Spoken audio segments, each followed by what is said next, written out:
At ito na nga guys, dumating na ang aking order na air cooler. Ayan, bubuksan na natin siya dahil excited na talaga ako sa air cooler na yan. Dahil ilang araw na ako hindi makatulog, sobrang init dito sa Pilipinas. My God, malapit na ata tayo sa araw.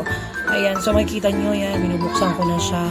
Ayan, di ko alam kung saan ba yung ano niya, yung ilalim tsaka yung babaw. Ayan, binubuksan ko. Papansin nyo dyan guys, ingat na ingat ako na wag masira ang bubble wrap. Iniingat ako ang bubble wrap. Alam mo kasi sayang guys, pwede natin gamitin yan.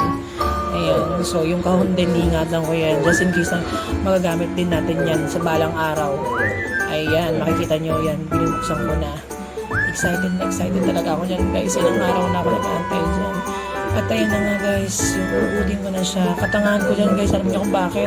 Pwede na pala hugutin yung karton, hindi na kailangan buhatin yan. Ayan yung mga free niya, yan. Para sa yellow yan, para mag-yellow siya sa sunod. Ayan yung stopper niya dyan sa pump niya. Ayan naman yung mga gulong guys, yung mga free na gulong niya. Kasama naman talaga yung free manual. Ayan, hindi ko na binasa yan guys. Kabisado ko na yan eh. Kaka-review ko eh. Ayan, yan. Sasaksak ko na guys para matesting ko na yung quality ng hangin niya kung okay ba. So, ayan na. Binuksan ko na siya guys. At ayan, naalala ko yan.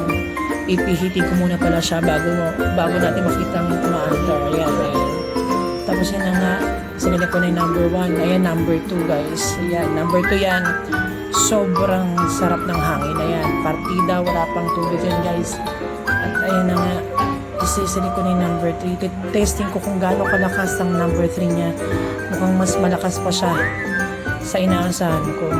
Ayan, sobrang lakas niya guys. Ayan. At ayan, kinabit ko na yung gulong niya guys. Dahil na-testing ko na okay naman na walang damage. Ayan. Habang kinakabit ko yan guys, medyo nahihirapan ako kasi wala siyang roscas guys.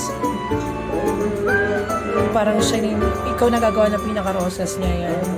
Sobrang sikip. Ayan, pasok ko siya.